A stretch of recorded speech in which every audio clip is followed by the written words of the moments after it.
Welcome to this edition of the Albers Executive Speaker Series. My name is Joe Phillips. I'm Dean of the Albers School, and it's my pleasure to welcome all of you here. As you know, this evening, we're delighted to welcome Ron Vachris, the CEO of Costco Wholesale. So our speaker, Ron Vachris, was appointed president and CEO of Costco 13 months ago. He previously served as president and chief operating officer from February of 22 to January of 24. And before that was executive VP of merchandising and senior VP of real estate development.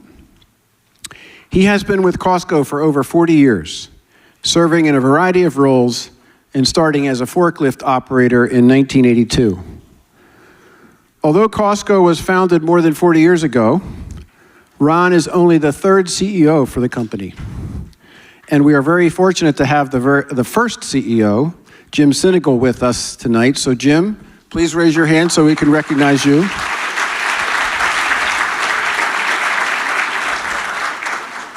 And we've had the pleasure of having Jim speak in the speaker series in the past, and so this keeps our record alive of having every CEO from Costco speak in the speaker series. So with that, please join me in welcoming Ron to Seattle University.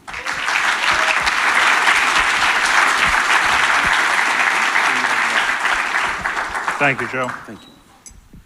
Good evening, everybody. And thank you very much for having me here tonight. It's a great honor to be here on behalf of Costco to spend some time with all of you. Joe was accurate, 42 years. Let's not hold that against me, how long it took me to get to this spot, if you would. So, you know, a great organization. I'm so proud to be here today speaking on behalf of Costco and what we stand for as a company and what we stand for and our employees as well. So tonight's talk is going to be about the importance of culture. And when I had the opportunity to come speak, I thought it was something extremely unique in Costco that I really wanted to make sure I shared with the group, and what we really stand for in culture and what culture really stands for in an organization like ours. So before I do that, I want to just spend a couple minutes telling you a little bit about Costco. We're not going to go into a shareholders meeting here or anything, but we'll talk a little bit about who the company is and how big we are and where we operate. So we are the third largest global retailer in the world. We are the 11th largest in the Fortune 500, and we have a $470 billion market cap. It's an amazing run for 42 years that we've been on, isn't it? So you look last year, $249 billion in sales last year.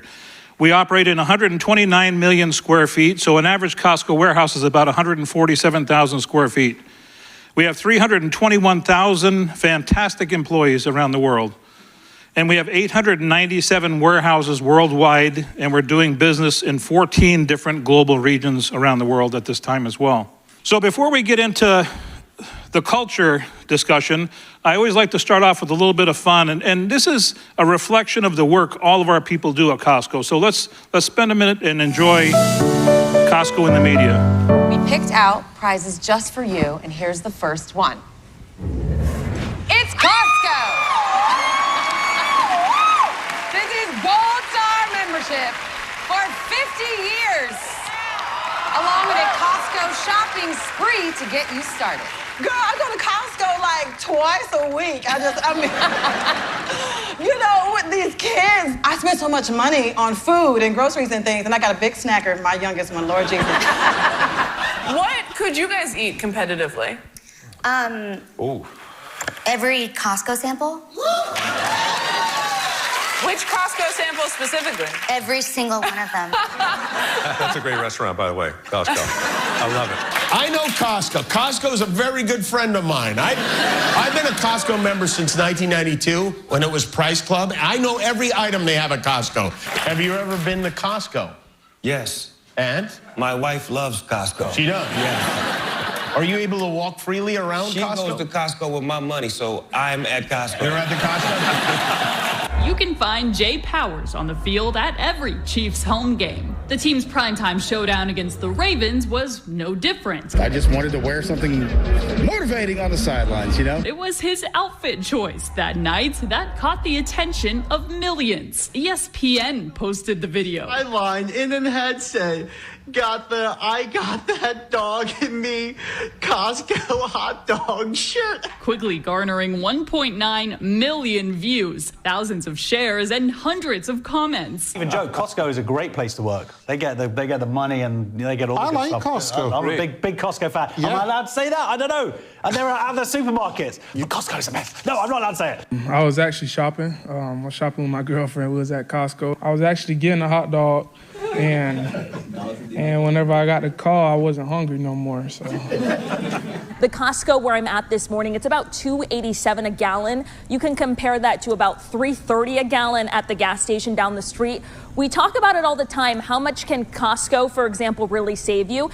It's a $65 membership, and I did the math this morning. You can save about $20 a month if you fill up at Costco, and then you can compare that with the annual fee. It's going to take about 3 to 4 months to make up that annual fee. So that might be an option for you to consider. I think it's going to be Costco. Yeah, they got a story. I'm going to bust some gloom here. Okay. Because they are the single greatest inflation fighter of our time. Costco is a retailer that will thrive in any kind of recessionary market or even a thriving market in the economy. That's why we like it. You could wait for a pullback. We just had earnings, but they're constantly a dividend grower as well. So that's another reason why we like Costco. You have also the likes of Costco, which had been a super hot stock into the middle of the year. That's one of the biggest NASDAQ 100 names. And speaking of Costco, the wholesale retailer, solid sales in August, total traffic increasing, e-commerce sales increasing.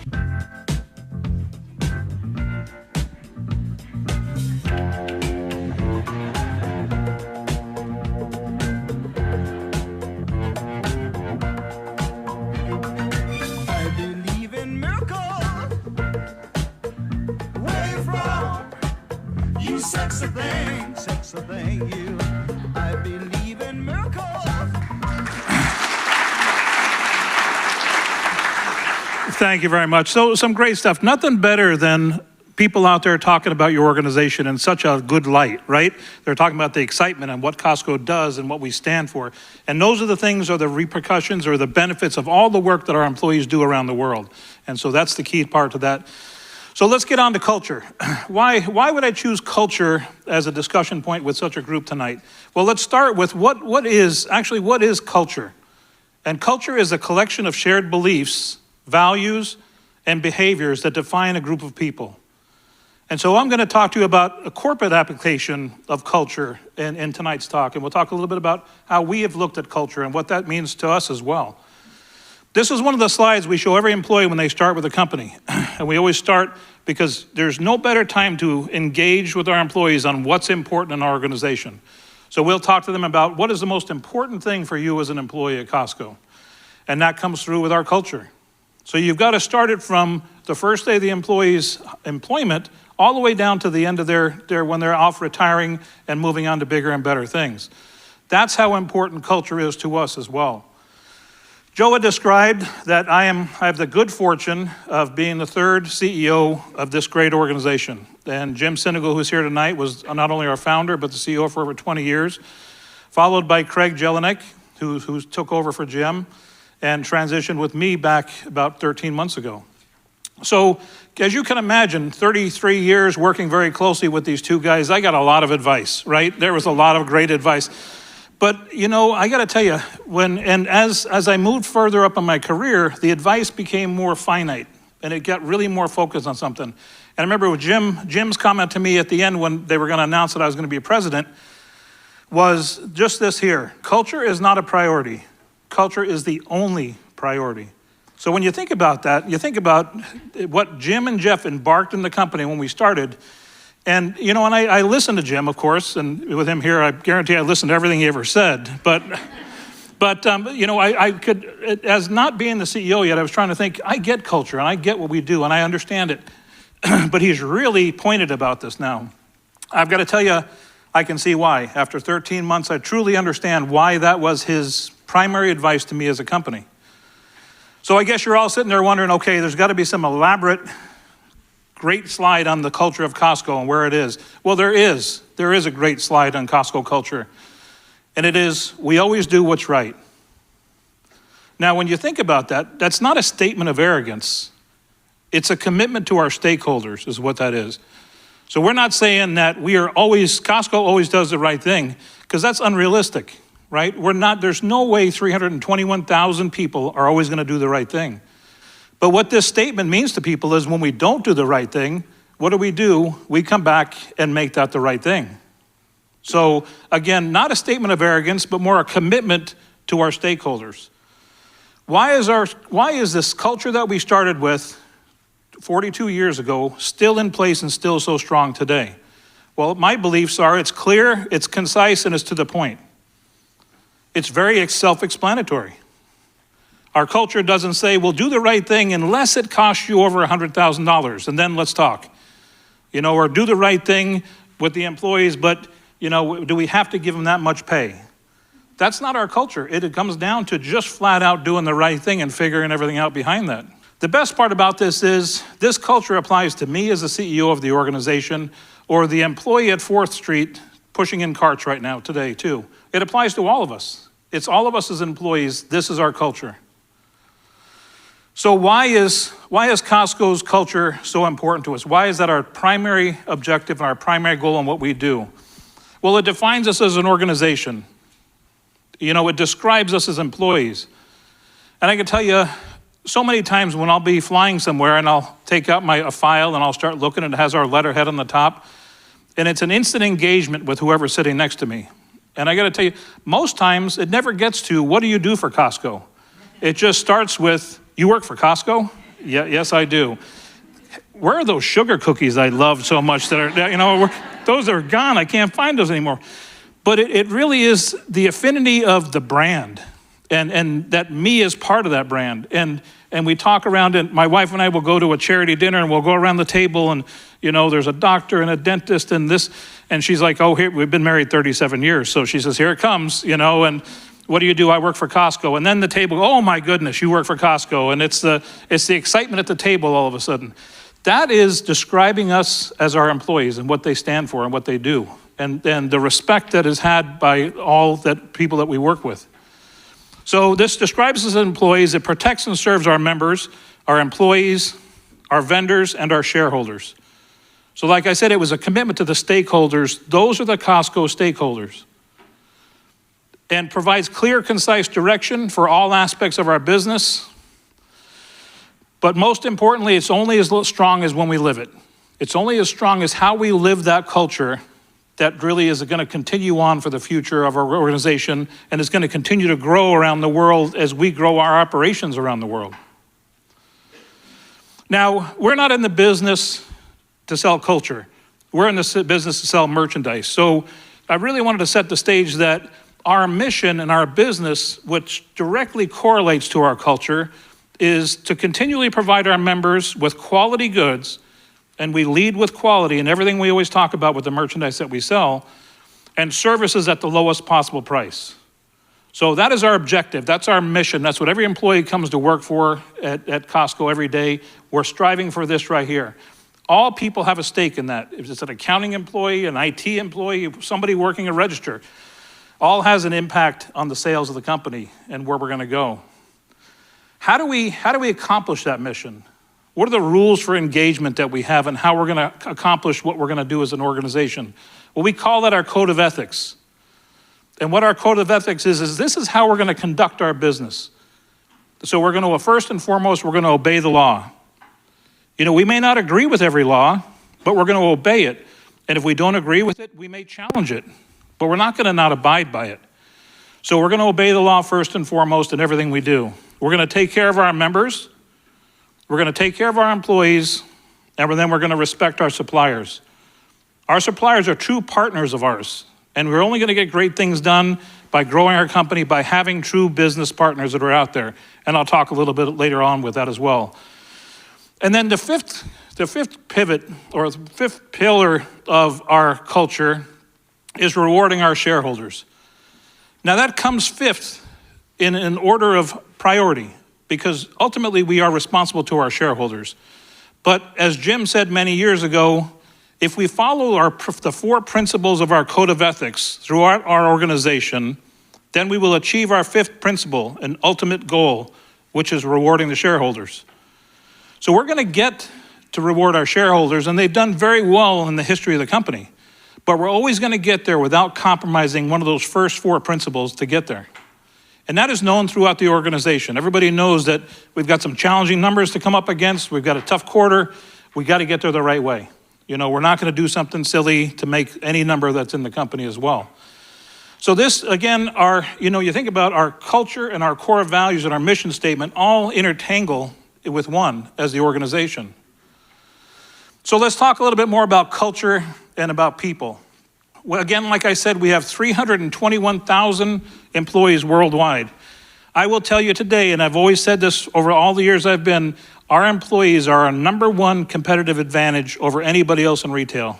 We truly have the best employees in retail, be it if they're a buyer or they're operating a forklift in one of our warehouses.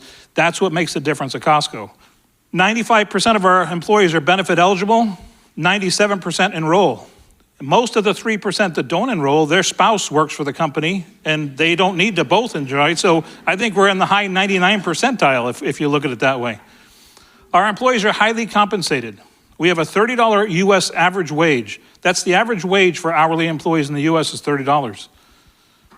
Now, would we be able to hit, a better numbers at $26 or $24 an hour? Absolutely. But it goes back to, is that the right thing to do? No, it's not. The right thing to do is do as much as we can for our employees, not as what we can get by with. And then with all those things that we do, we have low turnover, 8.5% turnover, which is about 1/3 of what the retail industry runs. So people stay with Costco.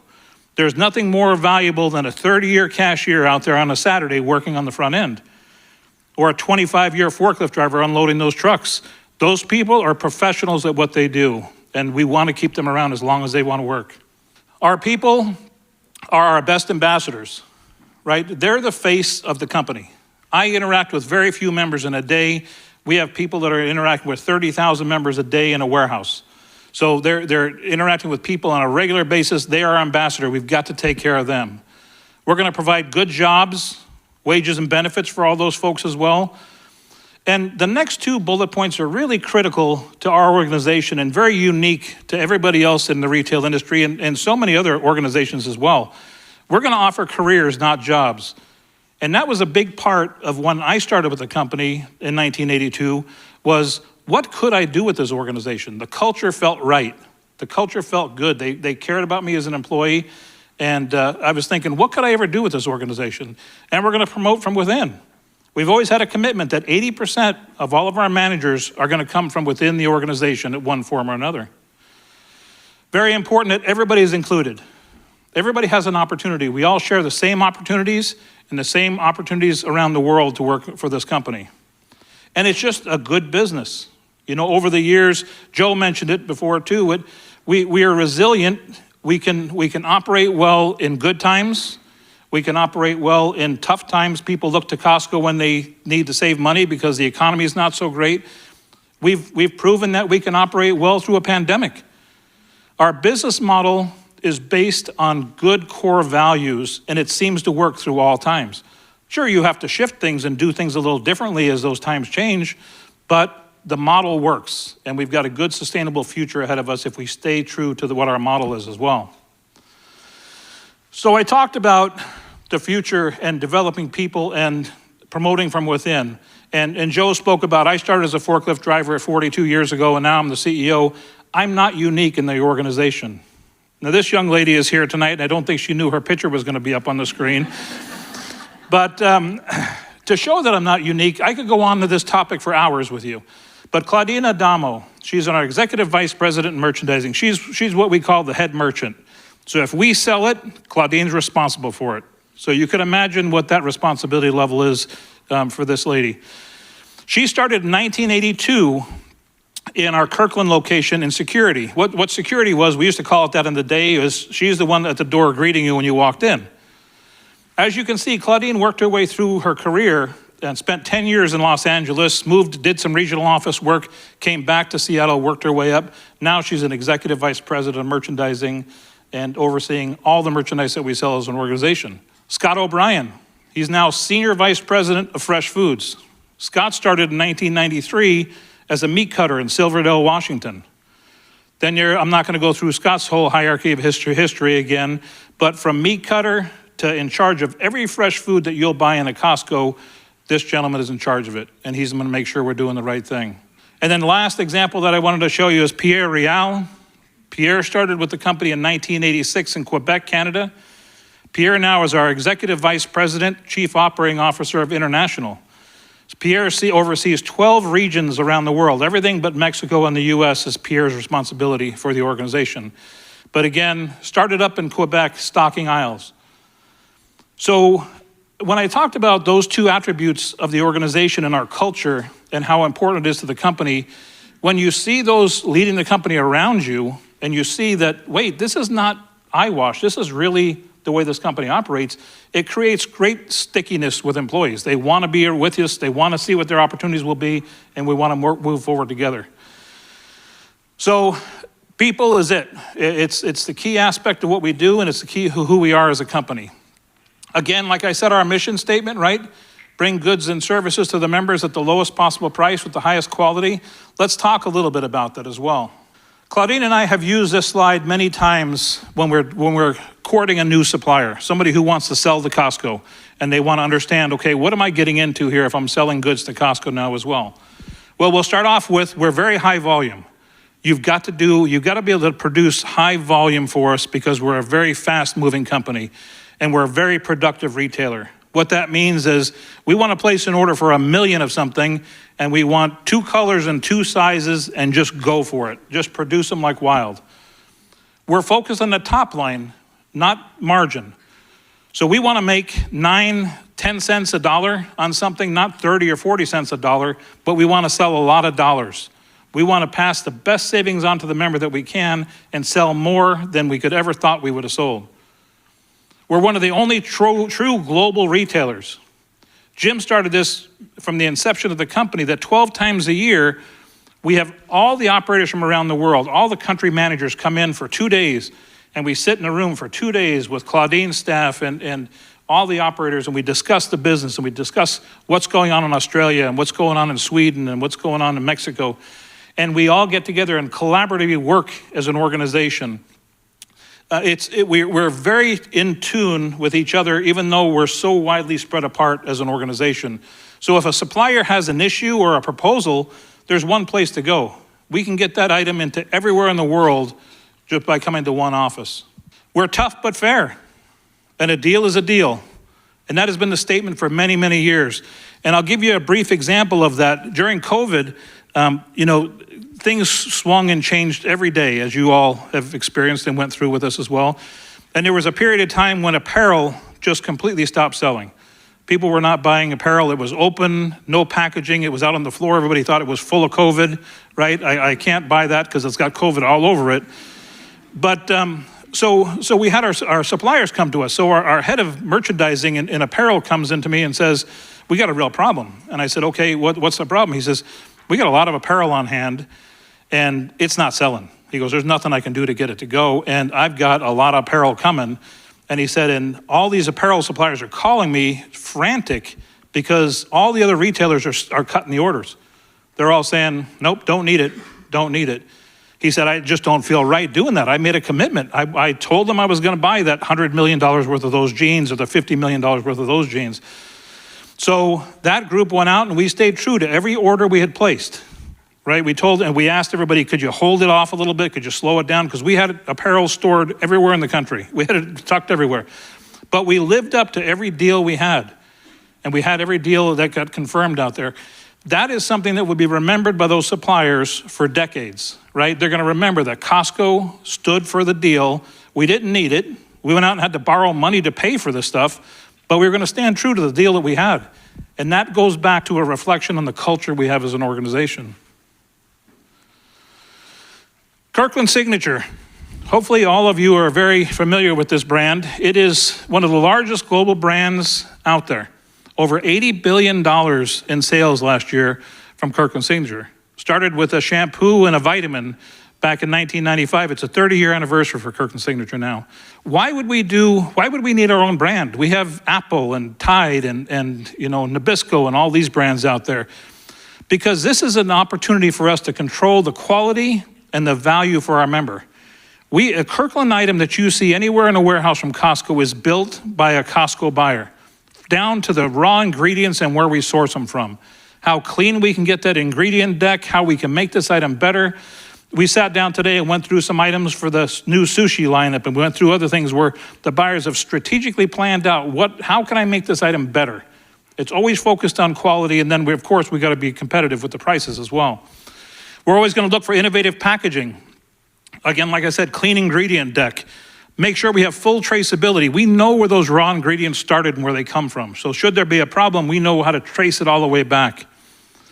Many times this ensures global supply for us. We have people in Africa planting cashew trees because we know what our volume is going to be in the future. So we have long-term relationships with things like that, avocados out of Mexico, cashews out of Africa, that we're planting these trees to make sure we have a supply in the future, and we've got global partners that do that with us as well. All those great things and attributes of quality, then we're going to deliver a 20% value to the consumer as well. So that's why we felt it necessary, and Jim and the team back in 1995 felt it was necessary to say, we need our own brand. And we need our own brand to stand for something different than what brands stand for in other retailers as well. Culture is great, and it's really great to have alongside you as things are going well, right? You're showing the culture, you're following it. Culture gets a real test when something bad happens and when you see things that don't go quite right.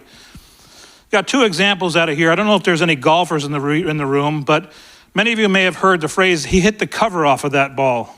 Have you guys heard of that phrase before? Well, unintended, we had a golf ball like that at one time. So I still remember the day, the golf ball buyer comes up to my office with his boss and his boss's boss, and they've got a box of golf balls in their hand, and they say, we need to talk to you. I said, well, what's going on? Well, we need to tell you something. I said, they came in, they tell me, we got a problem. So that's normally the first tip to, okay, all three of them are here. It's not a small problem. We got something going on. We had gone into our second version of this golf ball. First golf ball came out, did tremendous.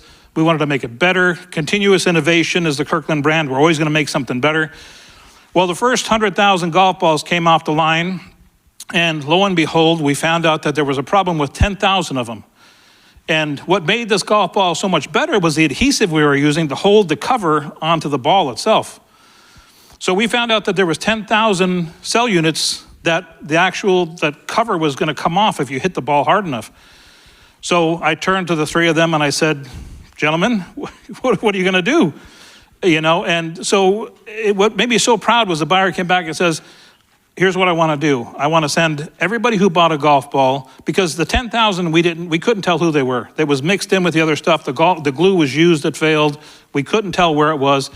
So the buyer came back to me and said, here's what I want to do. I want to send an email to every member, or a letter to every member, with a full refund, the $24.99, and tell them that they may or may not have these golf balls, but here's a full refund. Go ahead and keep the balls. I thought it was a brilliant idea. I said, that's a perfect way to take care of this. There could have been, maybe 5 or 6% of those people would have brought these balls back. That could have been, we could have not even been in the golf business any longer. That could have been detrimental, and what put us out of that business was having quality like that somewhere on the floor. This turned to be such a positive that people said, remember, I got emails or phone calls, people said, who does this? You don't even know if I got bad product and you give me a full refund. Well, we do it. And like people said, is that many members wouldn't even know. But the problem is that we knew, right? We knew something was wrong with that, and we knew it wasn't right. So we went out there and made it right. That comes along with a swing set, a little bit older of a story. We sold a redwood swing set for a year, and the supplier sales were going gangbuster, and the supplier's chasing around trying to get everything they can to fill all of our orders.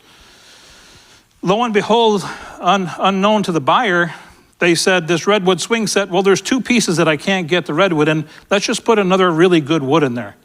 And we'll fill that in for people. You won't be able to notice and tell. Well, our buyer found out about it. The buyer comes to us and says, we got a problem. So we knew it was safe. We knew it wouldn't compromise the quality of the item, but we again knew it wasn't what we sold people. It wasn't a redwood swing set to true form. There were pieces in there that weren't redwood. So the buyer again said, I want to send everybody a letter, tell them they can bring it in for a full refund. We'll send them the 2 pieces, or they can just keep it, and we'll give them $72 off, because that's the cost difference between the redwood and the regular wood. These are the kind of things, these are the defining moments that reflect back to your culture. And I got to tell you, my proudest moment of that is when you talk to the people who are dealing with these issues, they automatically understand what needs to be done. Right? It's not a question of, most people aren't going to notice it's not redwood. It's wrong. We got to fix it. We got to make this thing right. That's the culture being strong, and that's the expectation of the stakeholders in our organization, that we're going to do those things, and that's why the culture is so important there as well. Moving on to communities. We have always had a commitment that we're going to treat the communities where we do business with great respect. We want to be a great corporate citizen in any community that we do business. What does that mean? It starts with providing good paying jobs and wages and benefits to the citizens of that community.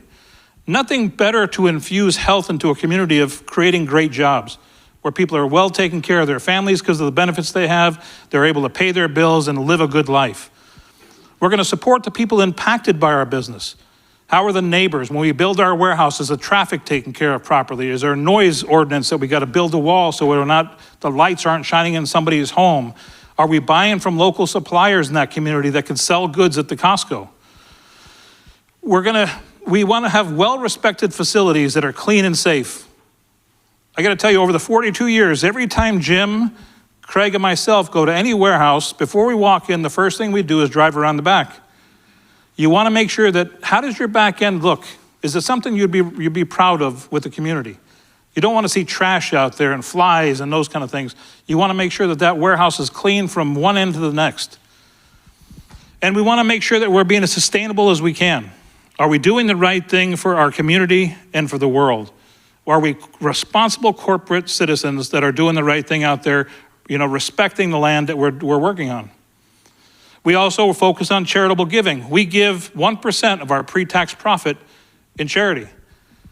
And these are the areas that we focus on: is children, education, health and human services, and disaster relief. That's where we focus our charitable giving.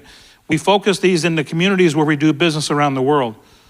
So those are all the parts of just a beginning talk about what it means to be in the community somewhere. And when you treat communities like that, when you do business, you know what happens when you want to open up new Costco's? You're welcomed in. They want you to be part of that community. You're going to bring great jobs. You're going to take care of the community. You're going to be involved in what's going on in our area. That's a big deal for people. They'll welcome us in the future as we need to, as we want to keep growing this company. Like I talked about in merchandising, bad things happen in communities too. And another area of great pride that we all have that we see, and I see Pat Callens, who's our head of HR and so forth in our organization. But I show there, the examples. We've recently, in the last few years, had some devastating fires, right? First, what happened in Maui, and then second, most recent in LA. I wish I could share with you all the great things that were done by our employees without ever being prompted or asked to do that. The morning after the whole Maui fire started out, our warehouse manager, she had opened up her whole parking lot to people that lost everything. They had food out there, they had shelter, she had put tents up. Every hotel was full. She was doing the right thing, not even being told. We called up, how's it going? This is what I got going on. What do you need? I need more water. I need more of this, and get it going. Same type of thing would happen in Los Angeles. First thing our people did was, how do we take care of the members affected? And we had 7 employees that lost everything, lost their entire home. We had about 70 at one point that were evacuated and had no idea if they were going to go back in or not. But our senior vice president in LA at the time was extremely smart and went out and booked 7 Airbnbs so our people had somewhere to stay. So he booked these places, got them in a home somewhere that they had somewhere that they could continue to work and take care of their families. But again, reflection back on the culture. Don't think about it, do the right thing, and then come back and check with us and see how we can help you in the future.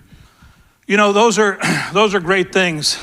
We talk a lot in our business and in our meetings about innovation and how do we continue to get to the new. We're going to get groceries delivered to you in 2 hours, and we're going to sell you big and bulky things through the app, and we're going to continue to innovate. A new sushi program that we have, and more organic foods. Continuously innovation, continuously stay reflective of what our members want. Equally as important as continuing innovation and continuing to grow as an organization, you've got to stay true to who you are. And that gets lost, and a lot of great companies that are not around today lose their way on who they were really based to be. So when you look at that, and we share this often with our people, about what has changed is great, and it's really good that we innovate and we keep doing the right thing. Equally as important is what has not changed. And that goes down to the highest quality goods and services at the lowest possible prices. We have 4,000 items in a Costco. We have about 3,800 in a Costco these days, but we focus on the best. We make the decision for the consumer. A member doesn't have to walk into a Costco and look at 14 different ketchups and think which one's the best deal. There's one ketchup. We've done all the work for you. Buy that one. It's a great one, we promise you. How much can we do for our employees? They're the backbone to our business. How do you not do everything you can for the people that create your success? Wages, benefits, opportunities in the workplace. Promote 80% of our managers from within. I think I showed you that. It's true to life. It's who we stand for and what we do. And again, this slide has been around for a long time, but you'll always see on these slides, it talks about always doing the right thing. So with my brief talk today, I think we all see why Jim said, listen to me, culture is not a priority. It's the only priority, right? I mean, that brings it back to how that touches, in just our brief talk today, how this touches so many areas of people and the community and sustainability and the environment and all the things that we're going to do about doing the right thing. I guess if I had to quantify what does culture look like, if you wanted to see it somewhere, it's in the actions of all of our people. But I see culture, I'd best describe it as it's the nucleus to everything we do. Culture should touch people we hire, people we promote, the expansion of our organization around the world, sustainability, anything we develop in Kirkland Signature has got to be the right item, the inclusion of our employees into what we do. If we keep that as that nucleus and we continue to bring everything back to our culture, I tell you, we got a great future ahead of us. We're going to be fine as we grow. With that being said, I think that was my last slide.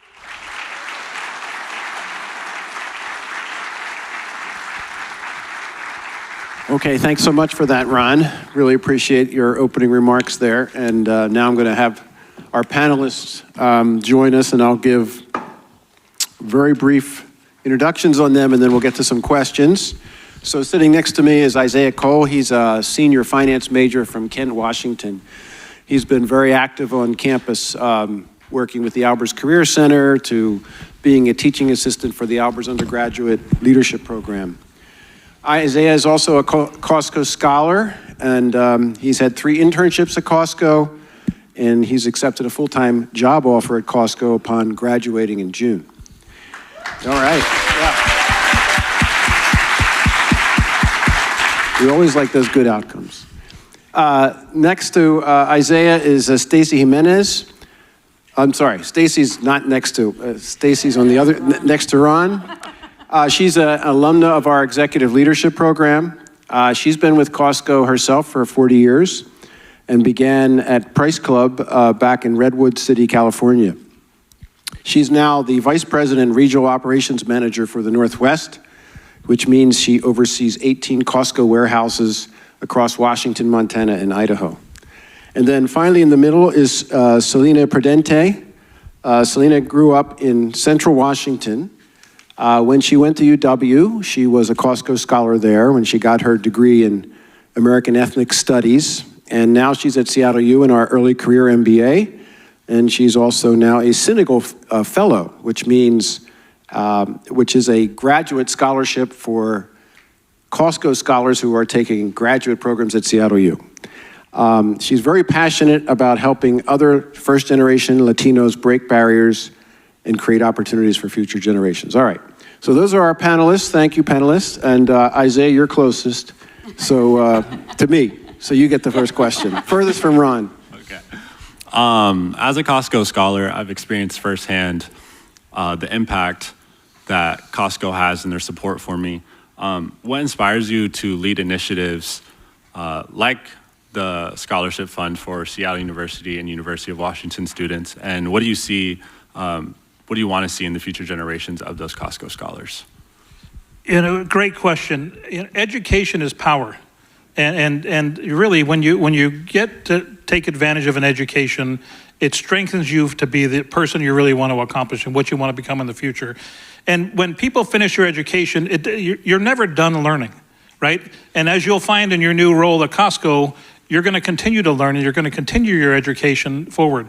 But I think the key thing is looking for open-mindedness, looking for people to look at things with an open mind and say, okay, wait, how can we make things better? How can I adapt myself?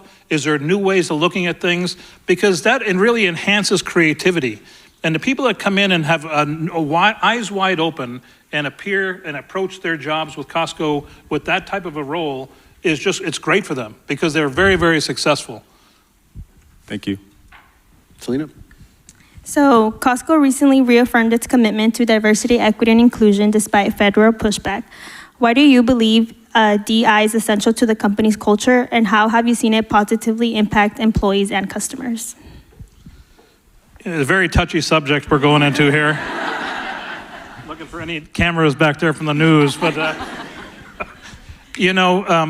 diversity and inclusion is not new for Costco. It has been around, as I showed you, the core values of the company from when we started the organization. And any great leader will tell you that you want to be surrounded with people not just like you. You want people around you that are different and have different perspectives and different views. It would be a very dangerous company if I was surrounded with all my executives that were just like Ron. That would not be good. We'd have no seafood, right? We would only wear blue shirts. It just would not be a good thing. So diversity, but on a serious note, it brings out the best in any organization. You want different perspectives, different ways to do things. Every manager at a Costco, everybody of any authority has gotten there from their own hard work and dedication and what they've done. Nobody gets an easy ride in our company. So our dedication to inclusion and culture comes with a lot of hard work, and you've got to earn your own stripes and get those accomplishments done yourself. We don't have the room to put people in positions that are not qualified to do those things. So we know what diversity, equity, and inclusion means to us as an organization, and we're going to stand to that. It's important to our employees, it's important to our members, and if you saw the shareholders' proposal, it's important to our shareholders too.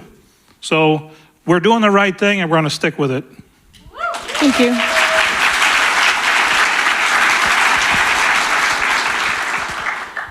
Okay, so I was going to ask you some questions about culture, but you just spent 30 minutes talking about it, so now I'm going to pivot. It's interesting because you bring up DEI, and as a 40-year employee, I always wonder, like, it just doesn't seem like anything different than what we've always done, kind of what you said. But that's not my question. So what do you did talk about culture, and, there's so much, it just seems like the company has changed so much from when, Jim ran it and even when Craig did. At the operations level, we sometimes call it just the noise. There's just other noise that we've never really, as employees, had to deal with or try and make sure we stay focused away from the noise. What do you think is at your level, what pulls us most away from our culture that you have to keep us bonded to it? Great question, because you're right. The business has gotten extremely difficult over the years. And Jim and I would laugh many years ago and say, it is so difficult to keep the business simple, which is quite an oxymoron when you think about it, right? How hard is it to keep the business simple? But there are so many distractions out there at every level of our organization. Our job as leaders is to keep people focused on what is most important and really make them comfortable. As all this DEI noise has been out there, it's been our job as leaders to make sure that employees are comfortable in where we stand for, what we stand for, and they feel like it's okay. You're in a good place. Well, the company's going to be in a good place. They want to be secure, and that was expressed through COVID. Yeah. A lot of people were extremely worried. All these companies are laying off. Travel department didn't have anything to do because nobody was traveling. They all came over and worked in your warehouse at the time and helped out there. So we always found a place for somebody. But our role in these very complicated times is to bring clarity and really make sure people understand things are okay. You've got a safe place at work. The company is heading the right direction. We're going to keep you on the straight and narrow. And that helps a lot. If they know that that's something they don't have to worry about, then I think they're going to be much better to digest all the other stuff that's going on. I wanted to ask a question, again, back to culture. I love Costco. I love Costco culture. Culture is different every company you go. My question is, what advice would you give to young individuals who want to contribute to their workplace culture early on in their career and trying to navigate through that while also trying to make an impact in the company they work at? You know, probably the best thing is first, make sure you're working for somebody that the culture aligns with you as an individual, right? You can't put a square peg in a round hole. You got to make sure that that is something that you stand for. And I tell you, if there was one thing that I say that kept me around when I was working the early days with Price Club and then Costco, was the culture of the organization. I'm like, these people are great. Is this real, the way they treat everybody?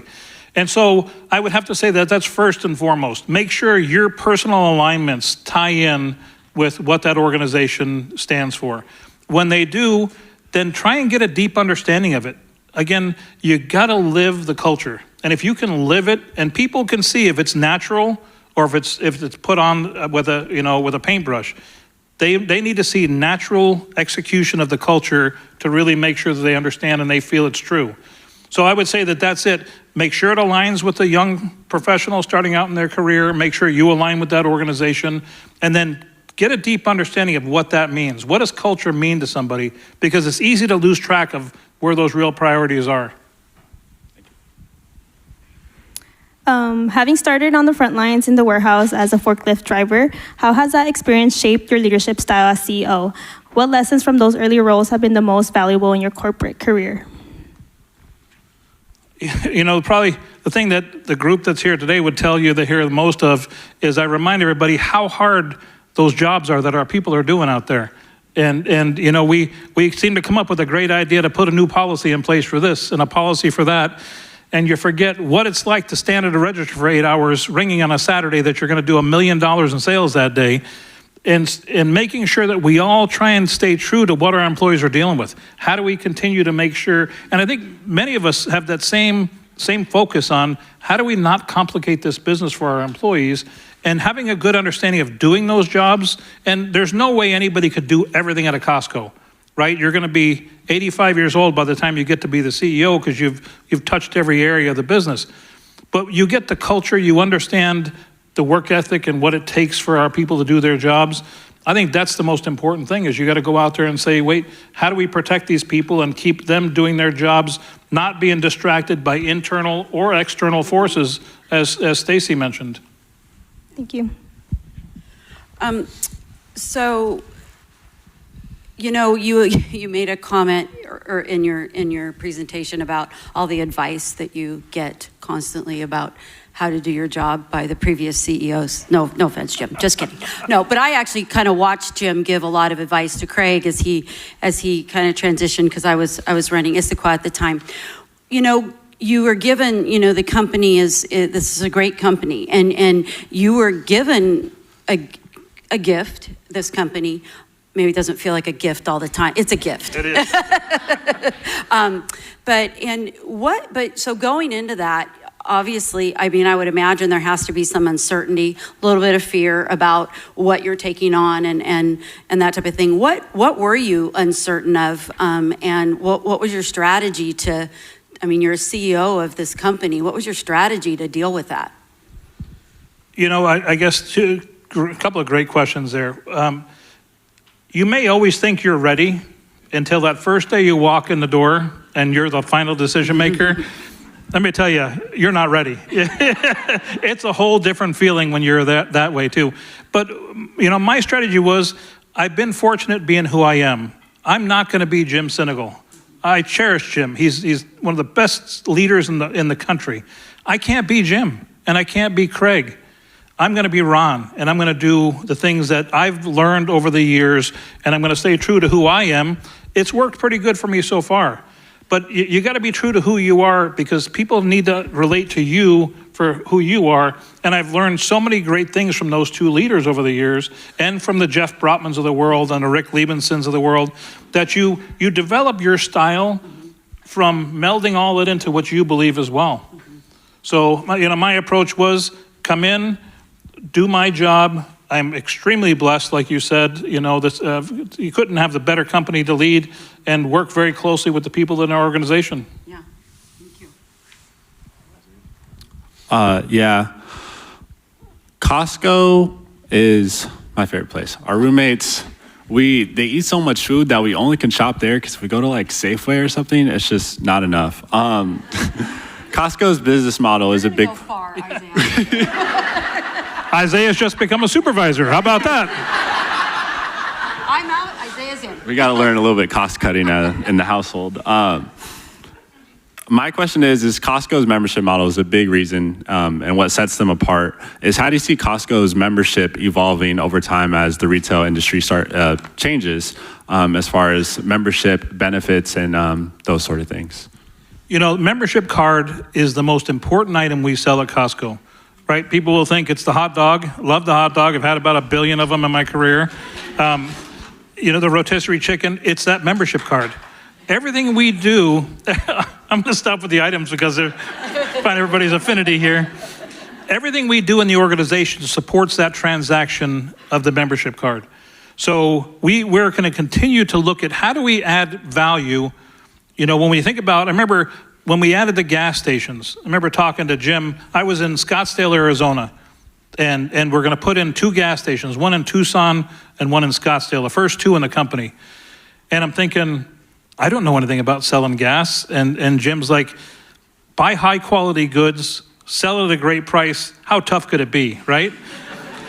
Well, it was rocky at the beginning. We sold so much gas, every pump was leaking all over the place, and nobody sells this much gas in a day. But again, that was an added value to the member. Now they found a new way to have that membership card add value to them. We expand our fresh foods. We look at things that we're doing in the pharmacy with vaccinations and immunizations. We're always looking at what is that next big thing that has real value to the member that we can add to that membership card. So we've got that gentleman sitting in the front row is on a project right now looking at the next innovations of the membership card, that what are we going to be able to add value to the members to make sure that we're very fortunate. 93% of all of our members renew their cards every year. It's the highest renewal rate of any membership organization in the country. So you can't let that go. You got to make sure you stay on top of that. You keep making sure they see the value in that membership, and you want them the first time that bill comes into the house, it's the first bill they pay. Got to have that membership to them because that's our profit. Thank you. All right, so talking about the hot dog, the hot dog combo has remained the same price despite inflation. Why do you think it's so important to keep the price fixed? You know, one of my favorite sayings I hear out there is, I spent $1,000, but I saved the money on my $1.50 hot dog that I walk out. I think it's a symbolic item to the members and our commitment to taking care of them. I think is really what it is. It's a great quality hot dog.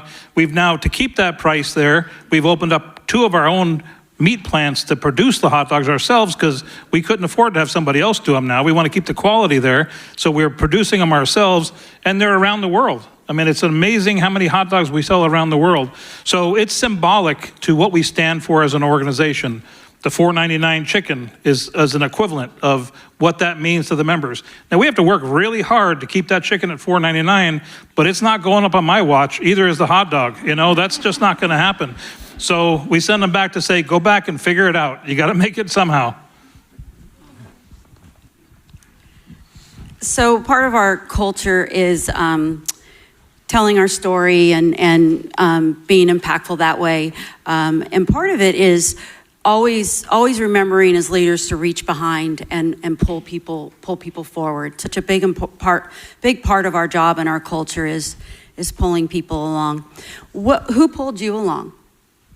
Or kicked you and pushed you ahead? No, I'm just kidding. You know, great question. I remember the day that I was an operator. I came up in the warehouses as Stacy did. We ran warehouses and we ran regions, and I was running the Northwest. And I remember the Saturday I was in the office, and Jim and Jeff Brotman, who was the 2 co-founders of the organization, called me up to their office and said, hey, we want to talk to you. So I'm thinking, okay, this could either be really good or not so good. So I came up there and they said, we want you to go work with Jeff in real estate, international real estate.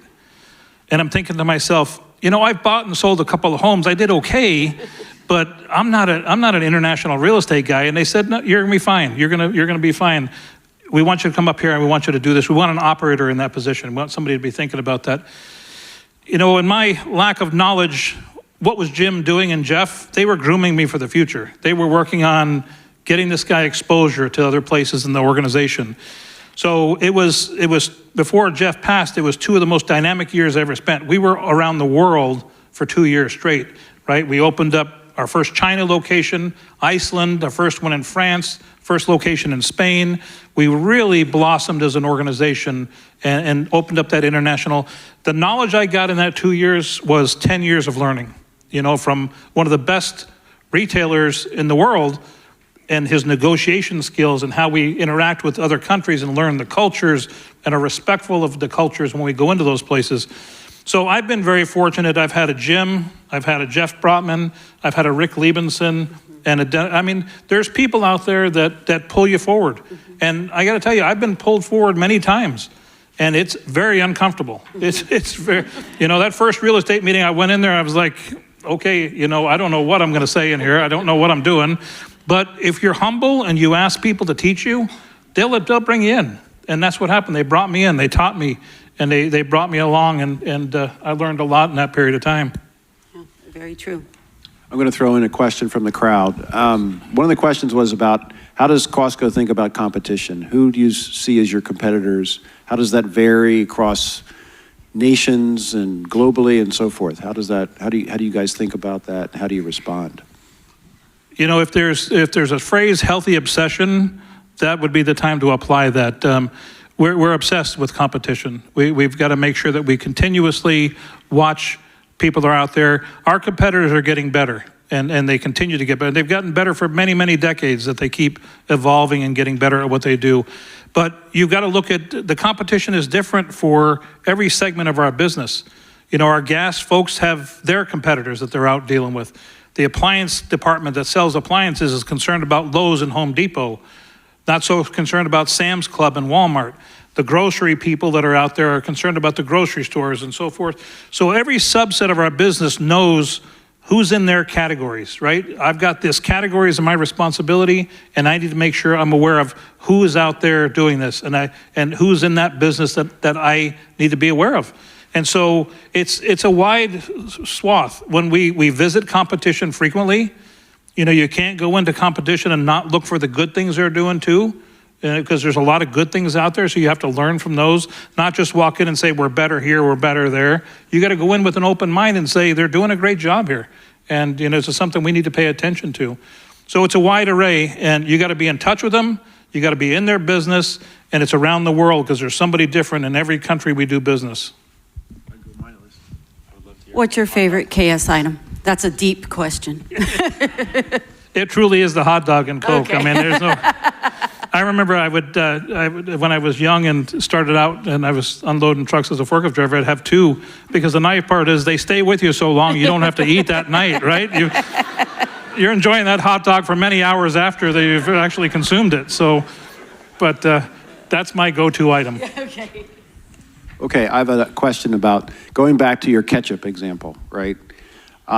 Customer trust is somehow related to that, right? So you're basically telling the customer, don't worry, we've got the best bottle of ketchup at the best price. So how does Costco think about gaining that customer trust and keeping it, right? Because that seems like it's an important element of this formula for success. It's at every opportunity you have. Right? It truly is. It goes back to the culture discussion of, if we're not competitive on gas that day, that plants the first seed, right? If you're not competitive on your meat department, that plants a seed as well. You can never compromise that trust of the consumer. And if something bad happens, you need to be transparent, get it fixed, let them know, take care of them, and go back to that as well. That trust is, you talk about the treasure hunt at Costco, and it's what we, there's 2 phases we grew up with. It's showtime, means every day we roll up that door and the show is on, and the other one is treasure hunt, when people say, I came in for 3 things and I spent $300. I was walking with our manager, Michael, at the Issaquah store the other day, and we're walking around, and 2 people stopped us and said, where are your duck eggs?